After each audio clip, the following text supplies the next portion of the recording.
Hey guys, welcome to the herbal blog at lymecompass.net, and I am here with Sambucus nigra, the black or blue elderberry. We want to use the black or the blueberry and not the red berry. This plant that I'm next to is 3 to 4 years old. It grows quite quickly, and it is just starting to flower, which is really exciting. I've been watching it for days and days. We've had very heavy rain here in western North Carolina, and I was really hoping that it wouldn't flower during the very heavy rainstorm and have the flowers be washed away, because one of my favorite parts of this plant is the flower. You can see here that the flower has just bloomed, and here it's about ready to bloom. And some people like to make what they call elder fritters, where they'll cut the tip of the flower right before it blooms, and they'll dip it in egg and a little bit of batter or flour and fry them up, and they're quite tasty. I like to harvest the flower for tea. My family relies on elderflower often for immune strengthening, and we use this at the first sign of any secondary infection, like a cold or flu, or to also strengthen and protect us if we're going out in public and we know that half of our community is sick. We'll definitely chug some elder tea. But I do have to say it's one of my favorite teas in the wintertime, especially because of the qualities, but it's also like having a cup of summer.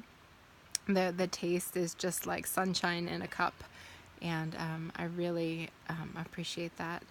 It's an expectorant, so it can help get phlegm up if you have, a rattly cough, if you have a lung issue going on, can help with that. What else can I tell you? It's known for helping to move toxins out of the body, and we can always use help with that with Lyme, as we tend to hang on to toxins, especially metals. Let's see. What else can I tell you? Elderflower is very well known for its fever-reducing qualities. And my oldest son has never had anything like Tylenol or anything like that to reduce a fever. One, the thought is, let the fever do what it needs to help rid the body of the infection. But that can get really tricky with Lyme disease, because a lot of the times we're walking around with this chronic fever, and it's so taxing and tiring, and sometimes the immune system is just, in constant warrior mode for an infection that's not going away anytime soon. So having the elderflower tea and helping to reduce the fever can just give the immune system a little bit of time to regroup and to have a little bit of a break. My second son had a very high fever that I was starting to get very nervous about.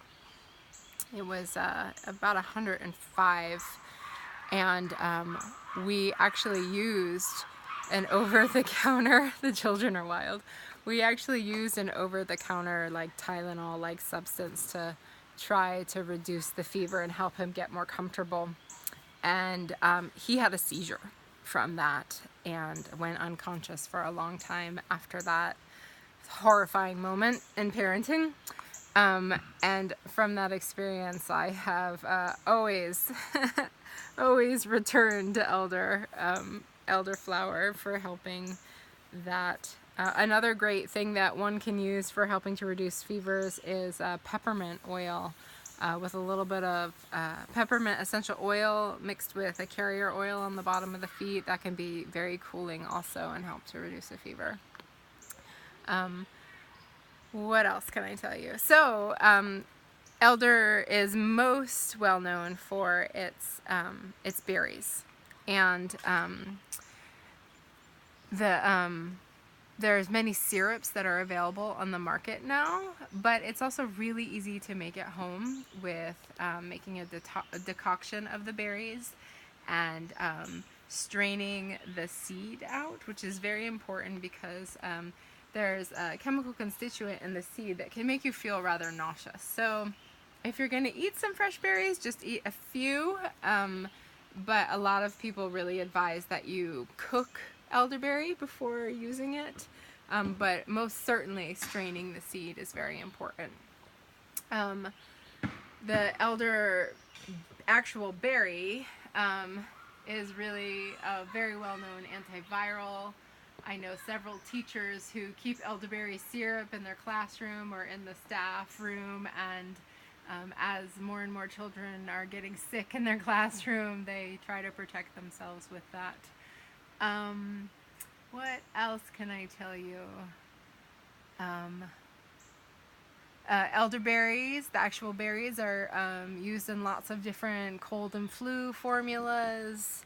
It's something that I never ever think to tincture because one, syrups taste so wonderful, and the tea is quite lovely also. And again, it's just my own personal opinion, I really like to use food as medicine, and I'm already taking so many tinctures and supplements and capsules. I'd rather get good tasting food via actual food.